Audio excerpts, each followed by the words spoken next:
한국통일가 원효 15화 원효와 여수공주 아유타의 만남과 황산발 전투편입니다. 원효는 눈을 번쩍 떴지만 현실에서도 여전히 거지들의 모습이 사라지지 않았습니다. 머리를 풀고 짐승의 털가죽을 걸친 거지들의 중앙에 앉아있는 자신의 모습을 발견하고 깜짝 놀라지 않을 수 없었습니다. 몸서리치며 당장 일어나 산꼭대기를 향하여 도망가듯 따람질쳤습니다. 거지들은 몸이 성하지 못해 다리를 절렁거리구나 기어서 불구의 몸으로 원효를 따라왔습니다. 약속을 지키라고 소리치며 산 꼭대기까지 따라와 매달리며 애골복골했습니다. 며칠 전 원효에게 혼이 난 거지들은 서랍을 변들이 부곡에 사는 사람들이었습니다. 그들 중 태반한 몸이 부자연스러운 불구자들이었습니다. 그들은 누구에게나 사람 대접을 받지 못하고 자신의 행동이 옳고 그른지도 분간하지 못하는 사람들이었습니다. 원효는 순간 몸이 굳듯 자신의 삶을 되돌아보았습니다. 부모님은 일찍 돌아가셨지만 화랑의 우두머리인 풍을 쥐인 할아버지 밑에서 부러울 것 없이 자랐습니다. 어린 나이에 화랑에 들어가 선택받은 삶을 살았고 비구가 되어서도 타고난 해안으로 보살 대우를 받으며 호의호식하며 귀족 생활을 하고 있었습니다. 사람들은 대사, 성사라고 호칭하며 늙거나 젊으나 모두 자신을 보면 고개를 숙이고 존경을 표했습니다. 문명왕후를 비롯해 자의 태자비 신라 왕실의 내노라는 귀족과 부인들은 설법을 듣기 위해 줄을 섰고 그들은 모두 원효를 부처님 대하듯 했습니다. 그런데 자신에게 대거리를 한 사람은 다리를 절룩이는 거지가 난생 처음이었습니다.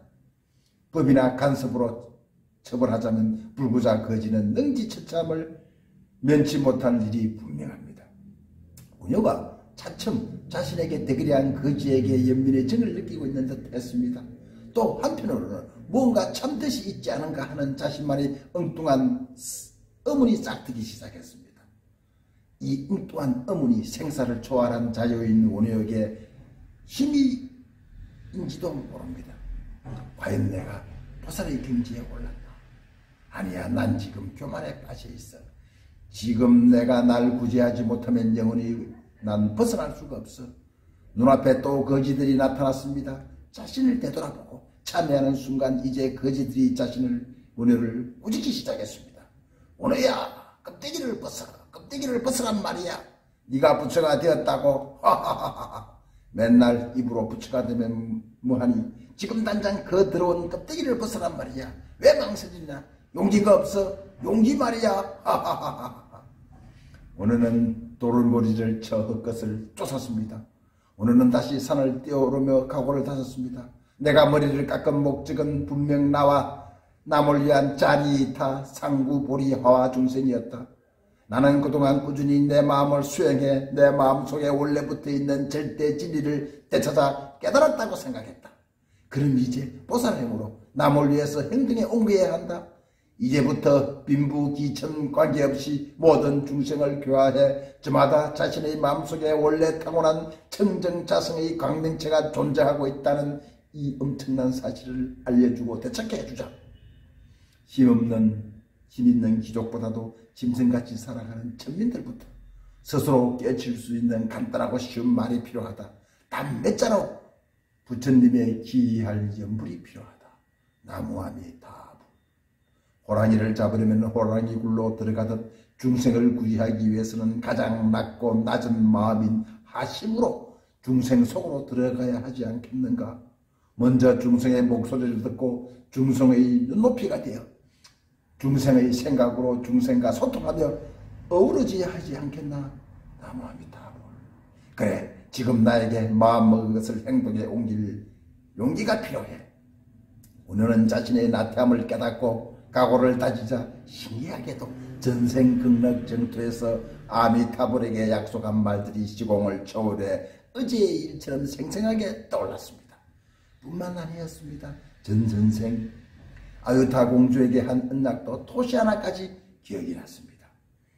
이제야 원효는 자유를 찾아 자아실현을 하고 전생생을 자유로이 넘나들 수 있었습니다.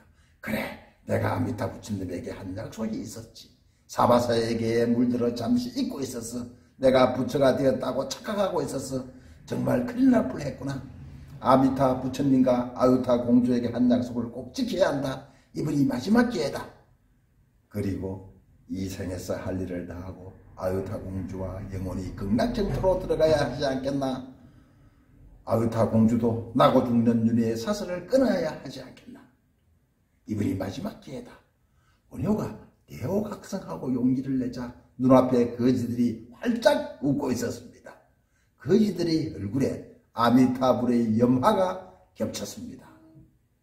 한편 항상벌에서는 치열한 전투가 벌어지고 있었습니다. 660년 7월 9일과 10일입니다. 김부식이 삼국사기에 따르면 우리가 다 아시다시피 개벽은 660년 7월 10일 황산벌에서 전사한 백제와 민족의 충신입니다. 660년 7월 9일 나당연합군이 백제 사비승에서 함족할 때 개백은 먼저 신라 김유신의 오만을 막기 위해 결사대 5천으로 황산벌로 출전을 합니다. 황산벌은 여러분들이 다 아시다시피 충남 논산 연산면 일대를 말합니다. 개백 장군은 출전에 앞서 가족들을 모두 죽임으로써 전의를 불태웠습니다. 군사 5천을 이끌고 황산벌에서 5만의 신라군과 4차례의 전투를 벌린 끝에 백제군이 전멸하고 개백도 전사합니다. 나중에 김유신과 태자 김범밀은 황산벌 전투가 가장 힘들었다고 소회를 밝힌 적이 있습니다. 황산벌 전투에서 신라의 장군 김험춘, 김유신이 동생입니다. 군사들의 사기를 돕기 위해서 아들 방구를 적진에 띄워달라고 명을 내립니다. 방굴이 제대로 싸워보지도 못하고 전사하자 장군 품일도 16세의 아들 어린 관창을 백제군 속에 2번이나 뛰어들어 싸워 죽도록 합니다. 화랑간창 이야기는 너무나도 유명한 이야기 아닙니까? 당시 신라군은 5만 군사 중 대부분은 보급을 위한 비정규군으로 추정합니다. 특집도 나당연합군 작전회에서 신라는 신랑 보급을 주로 맡기로 했기 때문입니다. 신라 김유신 장군은 황산벌 싸움 탓에 당초 당공과 약속한 기벌포에서 7월 10일 합류하기로 했는데 하루 늦은 것을 터집잡아 신라 장군 김문영을 처형하겠다고 드는 소정방에게 맞서 김유신은 그러면 우리가 먼저 백제와 싸우기 전에 당과 먼저 싸울 것이라고는 태도로 맞서 결국 소정방을 물러서게 했습니다. 이 사건은 김유신과 소정방의 갈등이 시작이었습니다. 또한 삼국사기 기록에는 소정방의 막사 위에 새가 빙빙 돌면서 울었다고 그럽니다. 소정방은 이것을 불길한 징조라 생각하고 출전을 망설였다고 합니다. 소정방은 당 군사가 백제 사비성을 지키는 군사에 비교할 수 없을 만큼 대군사인데도 결전을 앞둔 장수답지 않게 소심한 면모를 보였습니다.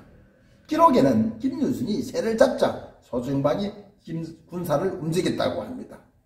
나당연합군이 공격해오자 의자왕은 사비성을 버리고 웅진성으로 일단 피하고 봅니다. 마지막까지 사비성을 방어하던 의자왕의 아들 부여웅이 660년 7월 10일 대자평인 천복과 성을 나와 항복을 합니다. 신라 태자 범민이 항복한 부여웅의 얼굴에 침을 뱉었다는 이야기는 얼마나 신라와 백제의 갈등이 심했는지를 보여주는 단면이기도 합니다. 아마 그때, 아니 그 이전부터 동서 갈등의 시초라고 생각합니다. 오호 통제라. 다세 뒤 660년 7월 18일 웅진성으로 피한 의자왕은 백제 장군 예식진의 배신으로 사로잡혀 끌려 나오게 됩니다. 여기서 예식진은 누구인가? 예식진은 구당서와 삼국사기에는 660년 7월 13일 의자왕이 나당연합군의 공격을 피해 사비승에서 웅진성으로 피난을 갔다. 이때 예식진은 나당연합군의 침공을 물리치기 위해 싸우지는 않았다. 오히려 그는 7월 11일 사비승에서 의자왕을 사로잡아 끌고 가서 당군 소정방에게 바쳤다고 기록되어 있습니다. 예식진의 이러한 배신으로 신라왕은 당군에게 포로가 되고 백제는 저항의 구심점을 잃고 멸망하게 됩니다. 이후 예식전은 당에 들어가 당 고용으로부터 궁정의 경비와 호위를 담당하는 정사품 자위위 대장군의 제수가 됩니다. 예식지는 외국노입니다. 한마디로 백제 어조왕 때의 대장군이자 당나라의 자위위 대장군인데 2006년 그의 묘지명이 중국 낙양시장에서 발견됐습니다. 2007년 신림성의 역사 잡지인 동북사지에 기존의 다른 백제 유민들의 묘지명과 함께 소개되면서 세상에 알려지게 되었고 더불어 예식전의 존재도 확인했습니다. 또한 당 고종으로부터 현지에서 이를 임의대로 처리하도록 권한을 위헌받은 소정방이 김유신과 김응문, 김양도 세 사람을 포섭하기 위해 지금 얻은 백제의 땅을 그대들에게 시급으로 나누어 주겠다고 하자 김유신은 백제는 원래 우리 땅이다. 나에게 생을 줄 수 있는 사람은 신라 무열왕을 뿌리라고 거절을 합니다. 여기서 우리는 김유신의 결기와 민족 자존심의 경의를 표현한 바입니다. 소정방은 김유신이 거절로 무한해지자 여봐라 이제 백제는 우리의 것이다. 곡식 한 톨도 남기지 말고 땅으로 가져가라. 660년 8월 3일 소정방은 땅 군사들에게 백제의 약탈을 허락합니다. 670년을 이어온 백제는 나당연합에 의해서 멸망하고 맙니다. 이에 소정방은 사비성에 주둔한 신라를 공격할 계획을 세웁니다만 김유신이 이 사실을 알고 당나라 선제 공격을 준비하자 소정방은 신라 공격을 포기했다고 합니다.